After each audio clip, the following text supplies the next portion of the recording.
Hello and कैसे हो आप सब लोग। मैं हूं आशीष और आप देख रहे हो बायोलॉजी वाला। आपके लिए लेकर नई वीडियो जिसमें कि हम 20 इंपोर्टेंट क्वेश्चंस फॉर नीट 2024 के लिए करने वाले हैं। बायोलॉजी के सवाल जो मैं कराने वाला हूं वो एनसीईआरटी से होंगे।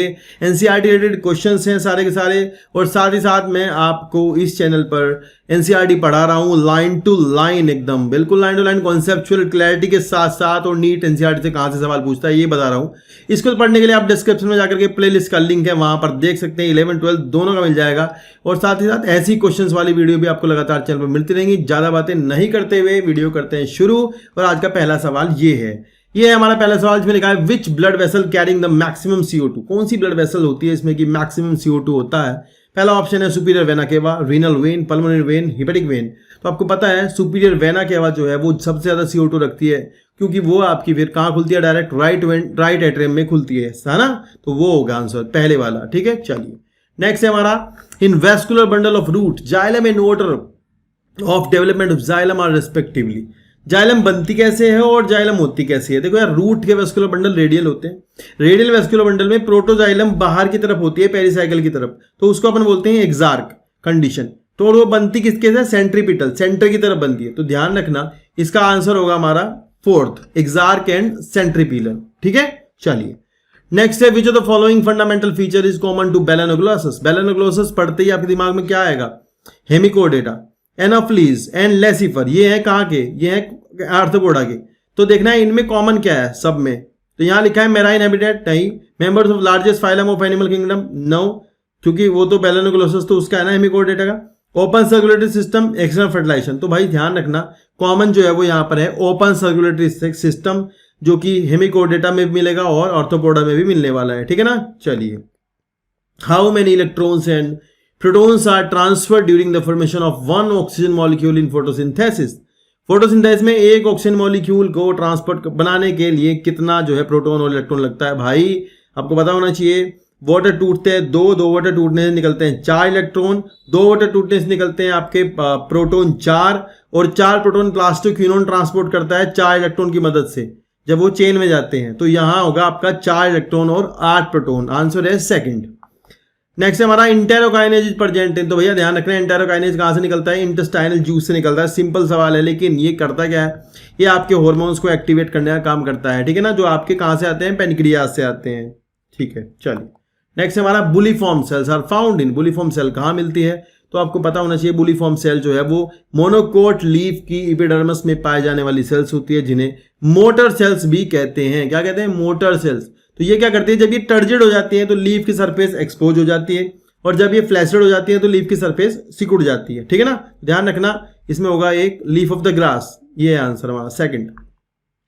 Human heart consist of which tissue. Human heart में कैसे टिश्यू होते हैं, epithelial, connective, muscular, neural, connective muscular, both 1 and 2। तो भाई ध्यान रखना एपिथेलियल भी होते हैं, कनेक्टिव भी होते हैं, मस्कुलर भी होते हैं, न्यूरल भी होते हैं। तो हमारा आंसर हो जाएगा बोथ 1 and 2। ठीक है ना, ध्यान रखना सारी तरह के टिश्यू होते हैं उसमें, तो बोथ 1 and 2 आंसर जाएगा। नेक्स्ट है हमारा select the correct combination for RuBisCO and PEPcase respectively. तो ये थोड़ा एनसीईआरटी से बाहर का सवाल है भाई, मैं बता देता हूँ बाहर का है, और ये आपको नहीं भी आएगा, लेकिन आपको ये याद ही करना पड़ेगा कि जो आपका जो रूबिस्को है उसकी KM जो होती है वो हाई होती है। KM हाई होने का मतलब होता है कि ये थोड़ा अच्छा एंजाइम नहीं होता अपने सबस्ट्रेट के लिए। वो कैटालिटिक पावर इसकी लो होती है, और जो पेप्केज है उसकी KM लो होती है, यानी वो बहुत कम CO2 अगर होगी तब भी पकड़ लेगा। ये क्या करता है, कम CO2 नहीं पकड़ता है, फिर ये ऑक्सीजन पकड़ता है। आपको पता है फोटो रेस्पिरेशन दिखाता है। तो आपका आंसर जाएगा सेकंड। ये याद कर लेना, नोट कर लेना, KM high low catalytic power, KM लो हाई कैटालिटिक पावर। ठीक है, चलिए location of the muscles ATPase. ये बढ़िया सवाल है, ऐसा सवाल भी आता है कभी कभी कि कौन सी स्ट्रक्चरल प्रोटीन है जो एटीपेज एंजाइम की तरह काम करती है। तो ध्यान रखना myosin is that particular protein which have the ATPase activity also and that is a structural protein. तो फोर्थ आपका आंसर होगा। ठीक है, next in gymnosperm haploid structure are. Gymnosperm में हैप्लॉइड स्ट्रक्चर क्या होगी, लिखा है पहला endosperm, megaspore, pollen grain. Okay, ये पहले ही मेरे को लग रहा है आंसर होगा, क्योंकि एंडोस्पर्म जिम्नोस्पर्म की हैप्लॉइड होती है। ये यार इतना पकड़ा सवाल है ना, तगड़ा, ये आता ही है, गलत हो जाता है बच्चों का। ध्यान रखना एंडोस्पर्म जिम्नोस्पर्म की हैप्लॉइड होगी, मेगास्पोर हमेशा ही हैप्लॉइड होता है, किसी का भी है, पोलन ग्रेन भी हैप्लॉइड है, गैमेटोफाइट होता है, मेल गैमेटोफाइट। तो ये तीनों स्ट्रक्चर पहला ही ऑप्शन आपका आंसर होगा, सारे हैप्लॉइड है, बाकी का नहीं मैच करेगा। ठीक है ना, चलो नेक्स्ट है which connective tissue responsible for the formation of stroma of the soft organ, मतलब सॉफ्ट ऑर्गन्स का स्ट्रोमा जो होता है वो कौन बनाता है? तो म्यूकॉइड कनेक्टिव टिश्यू ये नहीं होता, एडिपोज तो नहीं होता soft. Reticular fibrous connective tissue ये आपका सॉफ्ट होता है, जाल होता है, क्योंकि इसमें रेटिकुलिन प्रोटीन होती है तो वो आपकी जाल जैसे बनाती है, इसलिए वो स्ट्रोमा बनाने में मदद करता है सॉफ्ट ऑर्गन्स का, ठीक है ना। तो आंसर होगा आपका थर्ड। नेक्स्ट है photo respiration occurs in. Photo respiration कहाँ होता है भाई? फोटो रेस्पिरेशन में वैसे मैं बता दूं आपको 3 ऑर्गेनली भाग लेते हैं, क्लोरोप्लास्ट, पेरोक्सिसोम और माइटोकॉन्ड्रिया। ये आपका रूबिस को जब ऑक्सीजन पकड़ लेता है CO2 के बजाय तब ये चलता है, तो ये एक बेकार प्रोसेस में ATP खर्च होते हैं, NADPH2 नहीं बनते हैं और CO2 उल्टा इसमें रिलीज होती है, फिक्स नहीं होती, फालतू का प्रोसेस है।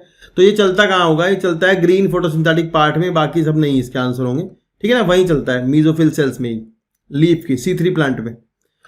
Menopausal women who has low levels of estrogen have possibility to develop. तो भैया जो मीनोपॉज हो चुका होता है उस समय पर क्या होता है? एस्ट्रोजन, ये NCERT में लिखा हुआ है 11th क्लास की, वहां लिखा है कि एस्ट्रोजन की कमी हो जाने से, जब एस्ट्रोजन की कमी हो जाती है तो महिलाओं को क्या बीमारी हो जाती है? तो ध्यान रखना उसमें ओस्टियोपोरोसिस हो जाता है। फोर्थ इसका आंसर होगा, याद कर लेना, याद करने वाला सवाल है, इंपॉर्टेंट भी है। Gemmae are multicellular green structure for vegetative propagation. तो आपको पता होना चाहिए कि जो जैमा कहाँ मिलते हैं, तो पूछ लें किस में मिलते हैं, तो आपको पता है ना, NCERT में फोटो बनी हुई है मार्केंशिया की। मार्केंशिया की थैलस होती है डोर्सोवेंट्रल, थैलस पर डोर्सल साइड पर जैमा कप होते हैं और जैमा कप के अंदर मल्टीसेलुलर जैमा बर्ड्स होती हैं। वो एक एसेक्सुअल स्ट्रक्चर होती है जो कि नीचे गिर के नया थैलस बनाती है, ठीक है ना। तो जरूर ध्यान रखना, जैमा मल्टीसेलुलर होते हैं, ये बहुत बढ़िया सवाल है, और है ना। चलो, मार्केंशिया थैलस में मिलेगा। Which of the following is an function of cell wall, के क्या फंक्शन है? Okay, cell wall give shape to the cell, बिल्कुल सही। It protect the cell from mechanical damage, infection, बिल्कुल सही है। It also help in cell to cell recognition, ये तो गलत हो गया है। It provide barrier to undesirable macromolecule, ये भी सही है। तो थर्ड गलत है, बाकी 3 सही है। First second third incorrect, first second third incorrect, third is incorrect, remaining correct. Okay, third is the answer, third is incorrect and remaining correct, ये ध्यान रखना, ठीक है ना भाई। तो बाकी नहीं है, तीसरा गलत है, बाकी सही है।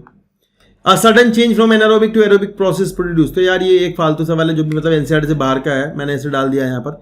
तो ध्यान रखना कि एक अगर आप एनारोबिक से एकदम से एरोबिक चेंज करते हो तो उसे हम पार्शियल इफेक्ट कहते हैं। सीधा सीधा याद कर लो आपके लिए, अगर याद कर सकते हो तो, अदरवाइज छोड़ देना, कोई बात नहीं, ठीक है।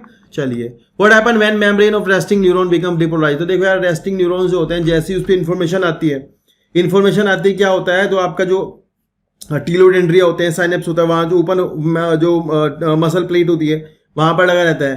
तो मतलब वहाँ पर जब जैसे ही मान लो आपका न्यूरॉन रिलीज करते हैं एसिटाइलकोलाइन, या फिर आप न्यूरॉन में ही समझ लो, अगर आपने कोई स्टिमुलस दिया न्यूरॉन के अंदर, तो स्टिमुलस देते ही आपके सोडियम चैनल खुल जाते हैं और काफ़ी सारा सोडियम धीरे धीरे अंदर जाना शुरू होता है ना। और अंदर का पोटेंशियल जो होता है वो आपका प्लस हो जाता है और बाहर हो जाता है निगेटिव, डीपोलराइज हो जाती है मेम्ब्रेन। तो सोडियम चैनल खुलते हैं सबसे पहले, देखते हैं क्या है। पहला आंसर है the sodium voltage channel gate open. तो यार यही सही होगा, बाकी नहीं होगा। There is net diffusion of sodium out of the cell, गलत। The inside of cell more negative, गलत। और देन द आउटसाइड, गलत। न्यूरोलेमा, गलत। ये पहला ही आंसर है, सोडियम वोल्टेज चैनल खुलेंगे सीधा सीधा, जैसे स्टिमुलस जाता है तो सोडियम चैनल खुल जाते हैं। नाइस, पहला सवाल है, पहला आंसर है, याद कर लेना। Mycoplasma show, good. Mycoplasma show A mode of, okay, mycoplasma जो है वो ओस्मोट्रॉपिक न्यूट्रिशन शो करते हैं और साथ ही साथ most of the species are facultative anaerobes. भाई बहुत भयंकर सवाल है, मतलब ये बस इसके बिना पेपर नहीं छपने का, मेरे को लगता है ऐसा। चौथा इसका आंसर होगा फैकल्टेटिव एनारोब्स होते हैं आपके माइकोप्लाज्मा, झूठे एनारोब, सच में एरोब्स होते हैं, ये सच में एरोब्स होते हैं। मतलब अगर मान लो ऑक्सीजन नहीं भी है तो भी इनका काम चल जाता है, समझ आए ना। तो इसलिए फैकल्टेटिव एनारोब्स है, सच में एरोबिक होते हैं। ये बहुत बढ़िया सवाल है, ध्यान रखना, चौथा ऑप्शन है, कर देना। नेक्स्ट है which of the following correctly match, क्या है? फॉर्मेशन ऑफ सेल प्लेट, गोल की बॉडी। भाई पहला ही सही है, गोल की बॉडी जो होती है वो सेल प्लेट बनाती है during the cell division of plant cell, समझ गए ना। तो ये आंसर कर लेना याद, ये आ जाता है पेपर में कभी कभी। गोल की बॉडी सेल प्लेट बनाती है, इंपॉर्टेंट सवाल है, फिर बाद में वो मिडिल लैमेला बन जाएगी। पहला ही आंसर है, सीधा सीधा मार्क कर लो। नेक्स्ट है interfascicular cambium formed is induced by. Interfascicular cambium, भाई दो वेस्कुलर बंडल होते हैं ना, जो दो वेस्कुलर बंडल के अंदर, वेस्कुलर बंडल के अंदर तो होती है इंट्राफेसिकुलर, और जो मेडुलरी रेज होती है, जहाँ पे मेडुलरी रेज वाली जगह पर जो सेल डी डिफ्रेंशिएट करती हैं और आपकी कैम्बियम फॉर्मेशन करती है, उसे कहते हैं इंटरफेसिकुलर कैम्बियम। अब वो बनाता कौन है, उसे इंड्यूस कौन करता है? तो सेल डिवीजन एक्टिविटीज के पास है, वो इंड्यूस करता है, दैट इज द साइटोकाइनिन। तो साइटोकाइनिन आपका उसको प्रमोट करता है कि वो बन जाए, ठीक है ना। तो यार ये हमारे आज के 20 क्वेश्चंस थे जो कि आपको बताए गए हैं। होप सो आपको अच्छे लगे होंगे सवाल। ऐसे ही सवाल लगातार आपको चैनल में मिलते रहेंगे और साथ ही साथ आपको एनसीईआरटी वाली वीडियो भी लगातार मिलती रहेंगी। बहुत सारी और भी वीडियो कॉन्सेप्चुअल चीज़ें भी आपको साथ साथ चैनल में मिलती रहेंगी। चैनल को कर लेना सब्सक्राइब, शेयर और लाइक सब कर देना। थैंक यू सो मच पूरी वीडियो देखने के लिए। बाय बाय, टेक केयर, मिलते हैं नेक्स्ट वीडियो में।